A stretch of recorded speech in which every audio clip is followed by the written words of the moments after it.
अवधूत चिंतन श्री गुरुदेव दत्त स्वामी महाराज की जय. छत्रपती शिवाजी महाराज की जय. श्री स्वामी समर्थ. आज मी आपल्याला श्री स्वामी समर्थ महाराजांची आपण सेवा सुरू केल्यानंतर आपल्याला रागराग का बरं होतो, आपल्याला चिडचिड का बरं होते, आणि महाराजांची सेवा आपण सुरू केल्यानंतर घरामध्ये वादविवाद भांडणं का बरं होता. म्हणजे महाराजांची सेवा करणं अति कठीण आहे का, आणि श्री स्वामी समर्थ महाराजांची सेवा कोणीही करू शकतो का, याच्याबद्दल आज पूर्ण माहिती घेणार आहोत आपण.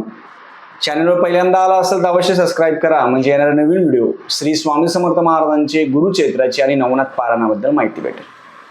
एक सेवेकरी ते आहे, त्यांचा मला फोन आला होता की दादा श्री स्वामी समर्थ महाराजांची सेवा सुरू केली, बाकी ते सगळ्यांची सेवा करत होते, म्हणजे जे गुरु भेटेल त्यांची सेवा. कोणी जर त्यांच्या मैत्रिणी म्हटले ह्या सेवा करा ती सेवा, कोणी म्हटले हे गुरु ते गुरु, असे सगळीकडे फिरून आले.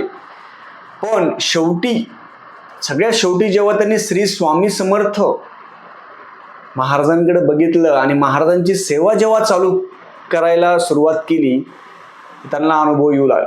ते म्हणे बाकीच्यांचे आम्ही करायचो, पण ते नुसतं करायचं म्हणून करायचं. पण महाराजांची सेवा जेव्हा श्री स्वामी समर्थ हा मंत्र आपण जेव्हा जप करतो ना, ते आपल्या नशिबात लागतं, असं कोणाला नाही होऊ शकत. आणि एकदा महाराजांनी ज्या व्यक्तीला जर धरलं तर महाराज त्या व्यक्तीला परत सोडत नाही. तुम्हाला कुठे ना कुठे महाराजच दिसतील, फोटोमध्ये महाराज, गाडीवर महाराज, सगळीकडे महाराज. मग त्या म्हटल्या की महाराजांची श्री स्वामी समर्थ महाराजांची सेवा सुरू केल्यापासून त्यांना रागराग, चिडचिडपणा, अहंकार, घरामध्ये वादविवाद भांडणं हे कशामुळे होतं. मुळामध्ये आपण कोणाची सेवा करतो हे लक्षात घ्या. श्री स्वामी चरित्रामध्ये पण वर्णन आहे त्याचं की बसप्पा महाराज बसप्पा होते, त्यांनी घरदार सगळं सोडलं. महाराजांना म्हटले महाराज मला तुमची सेवा करायची. महाराज काय म्हटले, माझी सेवा अति कठीण, सोपं नाहीये. जंगलामध्ये गेले ते म्हणे महाराज तुम्ही जिथं तिथं मी, बरोबर आहे ना. आता जर महाराज कुठेही असले असते तर आपण गेलो असतो ना. तसं त्या काळी महाराज तिथं होते, ते जंगलामध्ये जायचे. बसप्पा ते म्हणायचे की आम्ही तुमच्यासोबत येतो महाराज. महाराज म्हणते नाही, तू घरदार संसार सांभाळ, कशाला माझ्या मागे येतो. नाही महाराज मला यायचं तुमच्यासोबत. तर म्हणतं ठीक आहे. जंगलामध्ये चालू लागले. जंगलामध्ये चालता चालता काटे असेल, साप असेल, जनावर असेल, हे सगळं दिसू लागले. घाबरले ते. महाराज म्हटले की माझी सेवा करणं अति कठीण. लोक नावं ठेवतील, लोक शिव्या देतील, लोक काही बोलतील.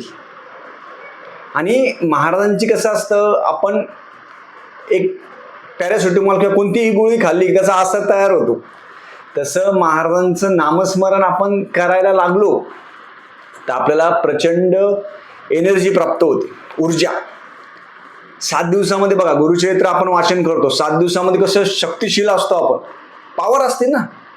7 दिवसामध्ये ब्रह्मचर्याचं पालन असतं, 7 दिवसामध्ये गुरुचरित्र वाचन करतो, 7 दिवसामध्ये आपण शाकाहारी खातो, 7 दिवसामध्ये कांदा लसूण खात नाही, आणि 7 दिवसामध्ये आपली दत्त महाराजांची सेवा चालू असते. तुम्ही 1 पेज वाचा, अध्याय वाचा, संक्षिप्त गुरुचरित्र काही असेल, पण ते 7 दिवस खूप महत्त्वाचे असतात. 2 दिवस आरती असते महाराजांची, 2 वेळा सकाळ संध्याकाळ, ती एनर्जी असते. तसंच जेव्हा आपण महाराजांची सेवा करतो ना, तर महाराजांची इच्छा असल्याशिवाय तुम्ही करू शकत नाही. रागराग का बरं होतो, ती ऊर्जा असते. महाराजांची ऊर्जा खूप आहे. महाराज पण असे डायरेक्ट बोलायचे, ते घाबरत नव्हते कोणाला. चुकलं की डायरेक्ट चुकलं. आणि ती जी एनर्जी आहे, महाराजांची जी ताकद असते, जेव्हा आपण नामस्मरण करतो ना, तर महाराजांची ताकद आपल्यासोबत आहे. महाराज पण तेवढे दयाळू पण आहे, लक्षात ठेवा. महाराजांना काही नाही, तुमचं मन शुद्ध पाहिजे हो, दुसरं काहीच विषय नाही. रागराग, अहंकार. आता काही जण खूप सेवेकरी बघतो ना मी, ते म्हणता आम्ही 50 वर्षापासून आहे, काही म्हणता आम्ही 100 वर्षापासून आहे, काही म्हणता आम्ही खूप वर्षापासून सेवा करतो. अहंकार निर्माण होतो. महाराजांना परिपूर्ण कोणीही ओळखू शकत नाही ओळखू शकत. महाराजांचे धुलकण पण नाही आपण. पण काही जण काय होतं, अतिनियम, आणि स्वतःला जास्त शहाणं समजणं, स्वतःला खूप मोठं समजणं. नाही, आम्ही आहोत स्वामी भक्त. स्वामी चरित्रामध्येच वर्णन आहे की आम्ही आहोत स्वामी भक्त. मिरू नाही लोकात, मिरवायचं नाही, ते मिरवण्यासाठी नाही की आम्ही महाराजांचं करतो महाराजांचं करतो. तुम्ही महाराजांचं केलं नाही तर कोणाला काही फरक पडत नाही. काय फरक पडणार हो? म्हणून महाराजांबद्दल ना खूप जण भीती घालतात. भीती, कडक बाबा म्हणतात, कडक बाबा. महाराजांबद्दल भीती घालतात. महाराजांना शिस्तप्रिय हे लक्षात ठेवा. अहंकार कधी येऊ द्यायचा नाही. महाराजांना नामस्मरण आपण करायला पाहिजे, फक्त श्री स्वामी समर्थ. जेव्हा महाराजांचं रात्री झोपताना एका ठिकाणी गाणगापूरच्या तिथंच मी रात्री झोपत होतो, तिथं ते युनिट चालू होतं महाराजांचं, श्री स्वामी समर्थ श्री स्वामी समर्थ. तेच कंटिन्यू रात्रभर माझ्या कानामध्ये येत होते, गुणगुण कंटिन्यू चालू होतं. आणि आपण जेव्हा स्वयंपाक करत असाल, घरामध्ये सगळ्या गोष्टी करत असाल, तर महाराजांचं नामस्मरण करायला पाहिजे. आणि नवीन नवीन आपण जेव्हा महाराजांच्या सेवेमध्ये येतो ना, तर महाराजांना धरून ठेवा. नवीन नवीन आल्यानंतर तुम्हाला अनुभव पटकन येईल, पटकन अनुभव येईल. जे नवीन लोक असताना त्यांना पटकन अनुभव येतात. हे पण हा अनुभव आहे बघा. तुम्ही आम्हाला अवश्य कमेंट करून सांगा. काही जे खूप जुने असताना त्यांना अनुभव कमी कमी होता. का बरं? त्यांच्यामध्ये स्वार्थ निर्माण होतो, त्यांच्यामध्ये अहंकार निर्माण होतो, त्यांच्यामध्ये वाटतं मीपणा निर्माण होतो. जिथं मी आला तिथं महाराज तुमच्यासोबत नसता. मग नवीन नवीन कसं असतं, आपलं लहान बाळ आहे बा, त्याला काही समजत नसतं. लहान बाळाला निरागस असतं, त्याला माझं तुझं आपलं असं काही समजत नसतं, निरागस असतं ते बाळ. ते बाळ सगळ्यांकडे जातं, त्याला राग नसतो, द्वेष नसतो, काहीच नसतो. तसं महाराजांच्या सेवेमध्ये जो व्यक्ती नवीन येतो तो निरागस असतो, त्याला काही विषय नसतो. त्याला काही असं नसतं की केंद्र म्हणजे काय, मठ म्हणजे काय, महाराजांचं मंदिर म्हणजे काय, काही नाही. त्याला फक्त महाराज की महाराज, निरागस असतात. थोडं जरी सेवा केली तर महाराज तुम्हाला अनुभव देतात. आणि आपण जसं सेवेमध्ये हळूहळू येत असतो, तर मग काय होतं, घरामध्ये वादविवाद भांडणं होता.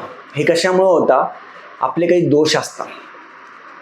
समजा एखादं घर आहे, ते 5 वर्ष झाले, 10 वर्ष आले, खराब असेल तर पूर्ण घरामध्ये जाळे जुमटे खराब असतं. तसं आपलं मन आहे, आपलं तसं शरीर आहे. आपण जेव्हा महाराजांच्या सेवा करण्याच्या अगोदर आपण काही पाप केलेले असेल, काही गोष्टी केलेल्या असतात, मग आपण जेव्हा महाराजांच्या सेवेमध्ये येतो तर ते आपले जे पाप आहे ते नष्ट होतं. म्हणून घरामध्ये वादविवाद भांडणं हे होणारच आहे. जसं गुरुचरित्र पारायण आपण करताना घरामध्ये वादविवाद भांडणं होतं. कशामुळे होतात? जी वाईट शक्ती असती ती तुम्हाला सेवा करू देत नाही करू देत सेवा. महाराजांची सेवा पण असे महाराजांची सेवा करणारे खूप बघितले मी. खूप आले गेले, जे टिकले ते टिकले. खूप हौशे नवशे गवशे खूप आहे. खूप जण असे येतात, फक्त गुरुवारीच महाराज असतात त्यांच्यासाठी, असं नाही हो. महाराज सदैव महाराज आहे. फक्त नामस्मरण करावं, काहीच नाही. तुम्हाला असाच फोटो पाहिजे, तसाच फोटो पाहिजे, मूर्ती पाहिजे, असं काही नाही. आता एक जण होते, ते म्हणत होते की महाराजांची सेवा करायची म्हणजे आम्हाला काय काय पाहिजे. मी तुम्हाला सांगतो, साधं सोपं. महाराजांचा साधा फोटो आपल्या घरात पाहिजे. मग कोणता पाहिजे? मग दिंडोरीपर्यंत पाहिजे का, मठातला पाहिजे का, असं काहीच नाही. बोटी धरलेला नसावा का, असं पण काही नाही. साधा फोटो, असा कोणताही साधा फोटो घ्या, काही हरकत नाही. महाराजांना आपल्या घरामध्ये स्थापन करा. देवघरामध्ये केलं तर चालेल, नाही तर तुम्ही तुमचा डायरेक्ट फोटो आहे तो लावू शकता, काही हरकत नाही. काही ठिकाणी देवघरामध्ये फोटो ठेवत नाही, काही ठिकाणी फोटो ठेवता. आपापल्या इच्छेनुसार आहे. त्याच्यामुळे घरामध्ये वादविवाद नाही करायचे. घरामध्ये सगळ्यांना विचारून आपण आहे तो फोटो महाराजांचा घरामध्ये आणावा. फोटो घरात आणताना महाराजांचं औक्षण करावं. फोटो कधी आणावा? तुम्ही कधी आणू शकता, काही बंधन नाही. फोटो घरात आणल्यानंतर औक्षण करायचं. औक्षण केल्यानंतर फोटोला हार घालायचा, फोटोचं पूजन करायचं. फोटोचं पूजन केल्यानंतर आपण फोटोला रोज सकाळ संध्याकाळ नैवेद्य दाखवायचं. नैवेद्य दाखवणं खूप महत्त्वाचं आहे. सकाळ संध्याकाळ महाराजांना नैवेद्य दाखवायचा. सकाळी दर्शन घ्यायचं महाराजांचं, फोटोपूजन करायचं. 5 मिनटं 10 मिनटं 15 मिनटं जप करायचा महाराजांचा. आणि जप केल्यानंतर आपण रोज परत घरी आल्यानंतर, ऑफिसून तुम्ही कधीही घरी आल्यानंतर महाराजांचं दर्शन घ्यायचं. एक सेवेकरितांचं असं आहे ते की रोज महाराजांना चहा ठेवतात. ते जे जे आपण खाऊ ते ते महाराजांना दाखवायचं. जे जे आपण खाऊ महाराजांना, मग तुम्ही ते चहा असेल ते दाखवता, महाराजांच्या समोर ठेवता, औक्षण करता, महाराजांचं आरती असेल दर गुरुवारी घरच्या घरी आरती करता, आणि नैवेद्यामध्ये महाराजांना वरण भात भाजी पोळी जे करणार ते महाराजांना ठेवता. हा समर्पण भाव पाहिजे. महाराज आपल्या घरामध्ये, आपल्याला इकडे तिकडे कुठं फिरायची गरजच नाही. याच्या घरी जाय, त्याच्या घरी जाय, इकडं जाय, तिकडं जाय, काही गरज नाही. आपल्या घरामध्ये, आपल्या हृदयामध्ये महाराज, त्या महाराजांना तुम्ही ओळखा. म्हणून श्री स्वामी समर्थ महाराजांची सेवा आपण जेव्हा करायला सुरुवात करतो, तो घरामध्ये वादविवाद भांडणं होतील, तुमचे दोष कमी होतील हळूहळू. अहंकार कधी येऊ द्यायचा नाही. लक्षात ठेवा, आम्ही आहोत स्वामी भक्त, मिरवू नये लोकात, काही गरज नाही, मिरवायचं नाही. आपण महाराजांची सेवा करतोय, आपले गुरु कोण आहे हे कोणाला कळलं नाही पाहिजे. तसं आपलं आचरण पाहिजे. आपल्या आचरणाहून लोक म्हटले पाहिजे, बाबा तुम्ही कोणाची सेवा करता, तुमचे गुरु कोण आहे हे तुमच्या आचरणाहून असतं. म्हणजे महाराजांच्या फोटोसमोर आपण चांगलं वागतो, पण महाराजांच्या पाठीमागं आपण वेगळं वागतो. हे लक्षात ठेवा. महाराजांचं सगळं लक्ष असतं, तुम्ही कसे आहात सगळं माहिती असतं. म्हणून फक्त महाराजांच्या फोटोसमोर साधं शुद्ध राहायचं आणि त्या लोकांना वाईट बोलायचं, वाईट गोष्टी करायच्या, अशा गोष्टी करून काही फायदा नाही. सगळ्या गोष्टी महाराजांना दिसत असतात. प्रत्येकाची एक वेळ असते, प्रत्येकाची एक काळ असतो. म्हणून सगळ्यांना विनंती आहे, प्रत्येकाने आपल्या महाराजांची सेवा कोणीही करू शकतं, स्त्री पुरुष कोणीही करू शकतं. जात पात पंथ असं काहीच नाही आहे. तुम्ही तुमचा बिझनेस असेल तिथं पण महाराजांचा फोटो ठेवू शकता. आणि नामस्मरण, महाराजांना फक्त नामस्मरण पाहिजे, दुसरं काहीच नाही पाहिजे. बाळप्पा महाराजांना सांगितलं, बाळप्पा महाराजांना म्हटलं की तू गुरूंचा जप कर, कुलदेवतेचा जप कर. ते म्हणजे मी कोणत्या कुलदेवतेचा जप करू, तुम्हीच कुलदेवता आहे म्हणे माझे, कोणता जप करू? श्री स्वामी समर्थ हा स्वयंसिद्ध मंत्र आहे. हा कोणीही करू शकतो. चालता बसता उठता याचे कोणतेही नियम नाही. तुम्ही करा 24 तासापैकी. जसं आपण कंटिन्यू जर नामस्मरण केलं ना, ते एक प्रकारचं वलय निर्माण होतं, एक प्रकारची शक्ती निर्माण होते. आणि नामस्मरणामध्ये तुमचं रोज 11,000 21,000 असं 1 लाख 1.25 लाख 13 कोटी 13 लाख असे जर जप आपण करत गेलो, जप वाढवत गेलो, तर एक प्रकारची एनर्जी आपल्याला प्राप्त होते. म्हणून महाराजांची सेवा करताना काहीच नाही, हे घ्या ते घ्या, यंत्र घ्या, श्रीयंत्र घ्या, परत कुंचन घ्या, काही गरज नाही. फक्त महाराज महत्वाचे. महाराजच आपल्यासाठी सर्वस्व आहे. माझ्यासाठी तर महाराज सर्वस्व आहे, बाकी काहीच नाही. मला जर सगळीकडे जर ठेवलं, समजा एका ठिकाणी जर महाराज ठेवले आणि एका ठिकाणी यंत्रबिंत्र सगळे ठेवले, सगळे यंत्र ठेवले, पैसा असेल यंत्र असेल सगळं ठेवलं, आणि एका ठिकाणी महाराज ठेवले, तर तुम्ही कोणाकडे जाणार हे मला कमेंट करून सांगा. तुम्हाला महाराज महत्वाचे का यंत्रतंत्र महत्वाचे का पैसा महत्वाचा, हे मला अवश्य कमेंट करून सांगा. सगळ्यांना कळकळीची विनंती आहे, नामस्मरण वाढवा. नामस्मरण वाढवलं तरच आपण महाराजांच्या जवळ जातो, अन्यथा जात नाही. आणि घरामध्ये वादविवाद भांडणं होत असेल तरी पण महाराजांची सेवा सोडायची नाही. महाराज आपली परीक्षा बघत असतात. जसं बसप्पांची परीक्षा बघितली ना, साप असेल, विंचू असेल, काटे असेल, त्रास महाराज देतात की ह्या त्रासातून हा बाहेर येतो का, त्रास दिल्यावर हा सेवा सोडतो का, त्रास दिल्याने याला काही माझ्यापासून दूर होतो का, असं महाराज परीक्षा बघत असतात आपली. या परीक्षेतून आपण पुढे जायला पाहिजे. महाराजांना म्हणायचं, महाराज करता आणि करूता तूच आहे, आपण काहीच नाही. फक्त नामस्मरण मनापासून जर आपण जर केलं, आपल्याला सगळ्या गोष्टी प्राप्त होतात. नामस्मरण व्यतिरिक्त दुसरं काहीच नाही. आणि मन शांती भेटते आपल्याला, मन शांत होतं, मन चिडचिडपणा कमी होतो, आपल्याला काही गोष्टी समजतात. आणि आपण मनातल्या मनात जर नामस्मरण जर केलं तर आपलं मन शांत होऊन आपलं डोकं आहे ते शांत राहतं, योग्य निर्णय घेतले जातात आपल्याला. म्हणून सगळ्यांना कळकळीची विनंती आहे, महाराजांची सेवा कधीही सोडू नका, अहंकार कधीही करू नका. आपण शून्य आहोत कोणी म्हणत असं आम्हाला महाराजांचं असं आहे तसं आहे, हा म्हणायचं, शांत राहायचं.